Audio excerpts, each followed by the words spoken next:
In this video, we're reviewing Bring Her Back and filling our bellies with a demon with a grapefruit and melon cocktail called the Circle of Trauma. Today on the Martini Shot.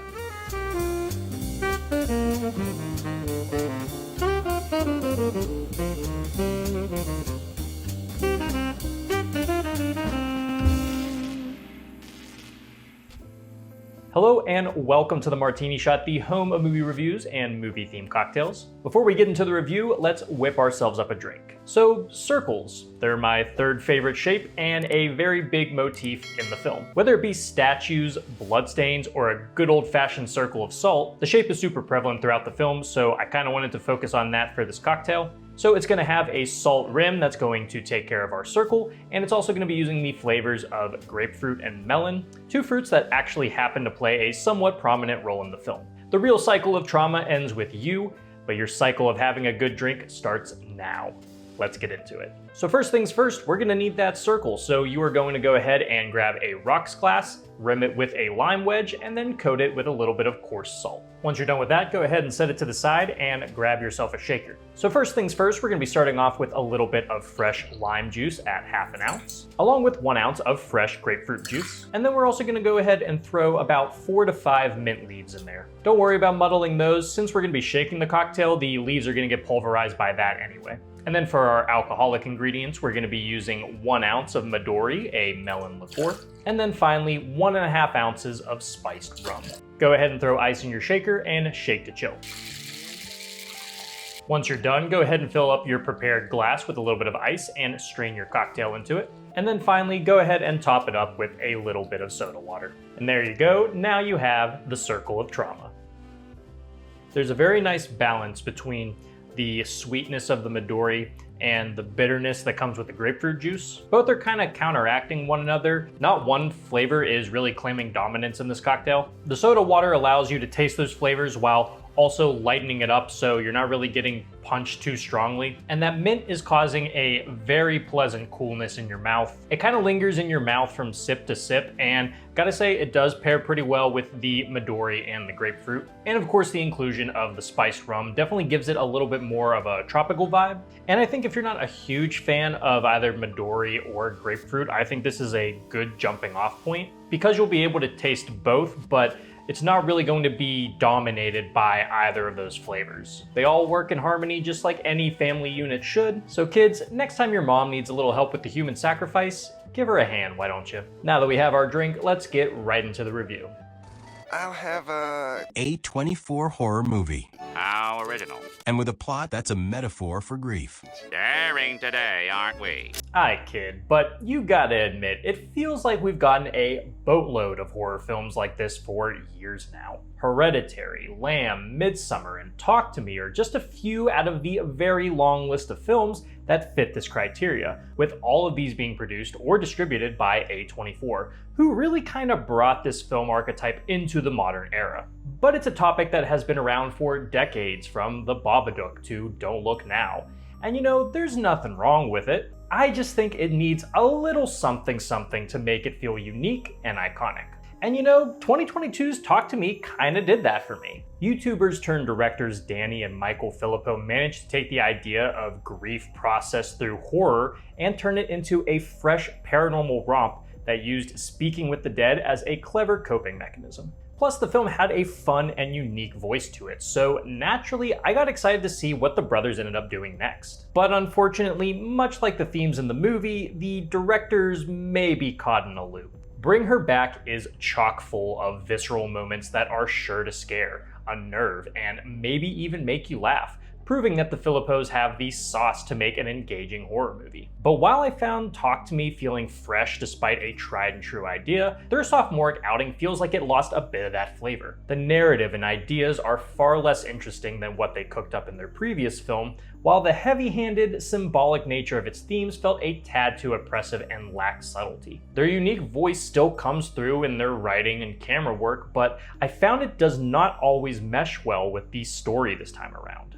That being said, this is still one of the better horror films this year has to offer. But where I expected progression, I found a bit of running in a circle. Tragedy strikes a pair of step-siblings when their father dies in a freak accident, forcing them into the foster care system and eventually the home of Laura, a foster mom who recently lost a daughter of her own. She quickly takes a liking to Piper, who is visually impaired similarly to her deceased child, but acts a bit less welcoming to Andy. Things are made even more tense when they meet Laura's other foster child, Oliver, who silently stalks about the house with a strange, dark aura to him. Laura's intentions slowly become clear that she means to use Piper to not only fill the void of her daughter, but to use her as a sacrifice to bring her back to life. One of the things I appreciate about the Philippos that I've found in both of their films is that they know how to write and direct horror characters that feel genuine and authentic. It really helps to make their decisions far more understandable, even if we don't always agree with them. Sally Hawkins does a phenomenal job as Laura, an eccentric but seemingly caring woman who is the uncontested mayor of Gaslight City. She manages to be so likable and vile at the same time, tapping into some very real loss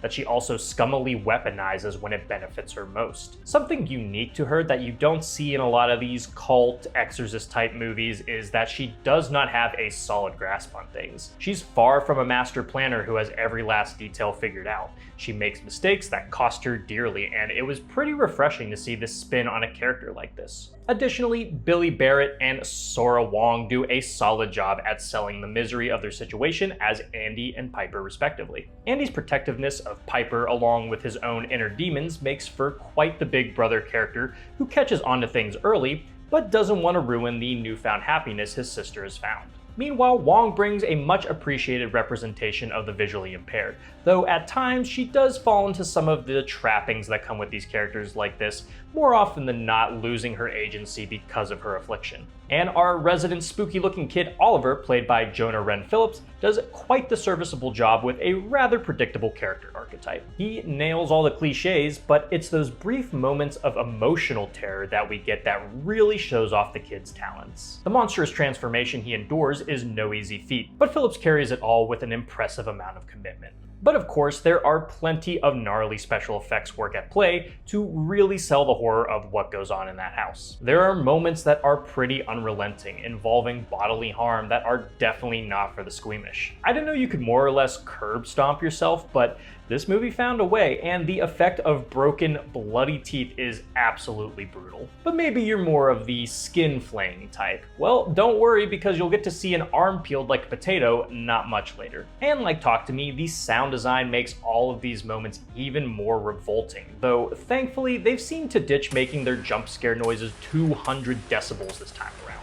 I and my ruptured eardrums thank you. In their prior film, the Philippos used an embalmed hand as the centerpiece of their themes. It served as a literal metaphor for reaching out to the afterlife, but it also served as the embodiment of the addictions that can be formed when grief isn't properly worked through. And this time around, the focus of the film is circles. Circles in the yard, circles on the windows, circles on the soft spot of the head. There are so many damn circles. There's a lot of different ways for the symbolism to be interpreted. It could mean the cycle of parental abuse that befell Andy that he fears he will continue himself, or the cyclical nature of death and rebirth represented in Laura's plan. Either way, I think we are circled to death here to the point where it feels a bit overbearing. It's not the most unique form of symbolism either, feeling a lot like how Christian symbolism gets overplayed in a lot of media, and unfortunately, it doesn't really service any kind of unique or intriguing take on these aforementioned themes. If anything, it feels a bit redundant considering their prior film already kind of handled these themes to a far greater success in my eyes. And because Bring Her Back doesn't have as engaging of a narrative structure to tackle these themes again,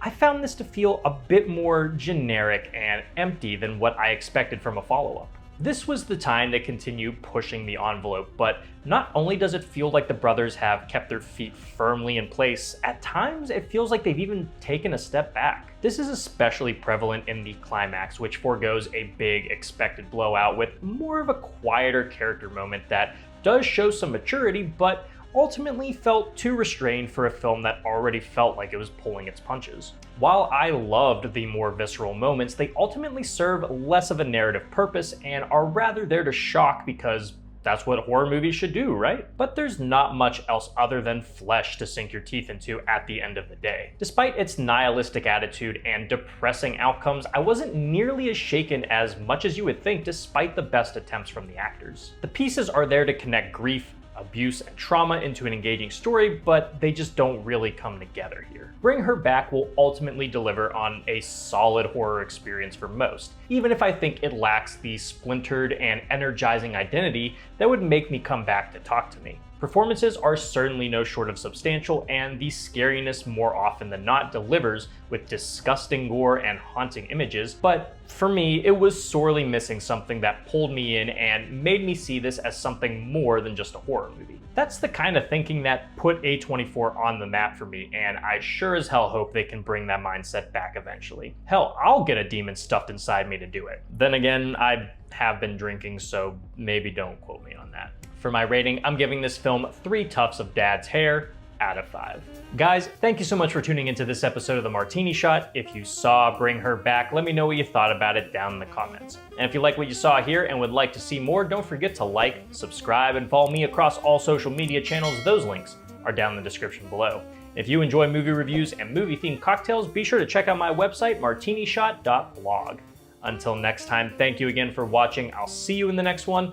Live deliciously, but please remember to drink responsibly.